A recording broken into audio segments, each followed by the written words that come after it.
60 লক্ষ ভোটারের নিষ্পত্তি না হলে ভোট ঘোষণা নয়, স্পষ্ট বার্তা দিলেন বিমান বসু।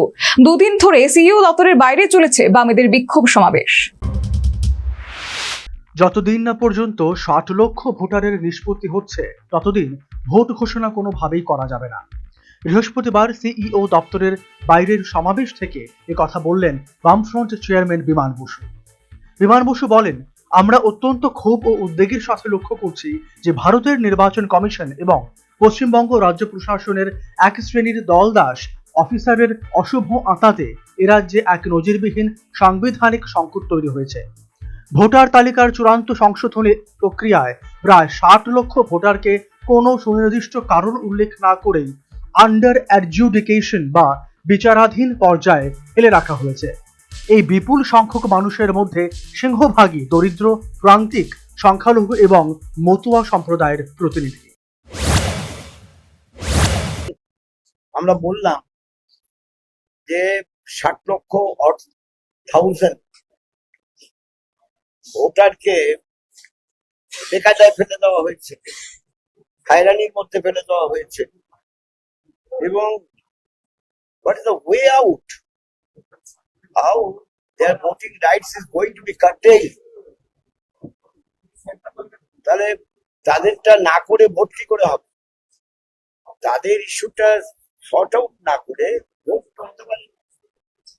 আর দ্বিতীয় প্রশ্ন হচ্ছে যে যখন বিএলও অফিসে ডিওর মাধ্যমে বা ইয়ারোর মাধ্যমে যখন গন্ডগোলগুলো কিছু কিছু জায়গায় মানে দেখা দিচ্ছে, তখন বিসিআই কেন ইন্টারভিউ করে?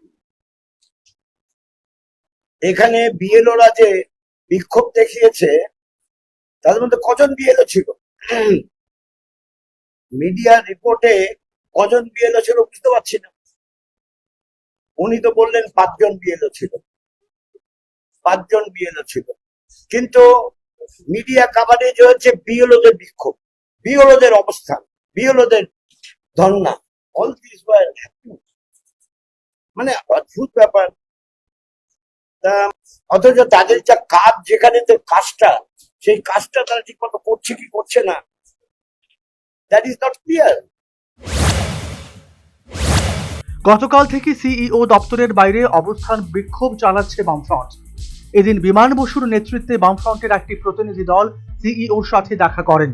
তারা জানায়, জনপ্রতিনিধিত্ব আইন অনুযায়ী হয় একজন নাগরিক ভোটার, নতুবা তিনি ভোটার নন। বিচারাধীন বা আন্ডার অ্যাডজুডিকেশন বলে কোনো ধূসর এলাকা গণতন্ত্রে থাকতে পারে না। 60 লক্ষ ভোটারকে এই অনিশ্চয়তার অন্ধকারে রেখে নির্বাচনের দিনক্ষণ ঘোষণা করা কেবল অনৈতিক নয়, অসাংবিধানিক।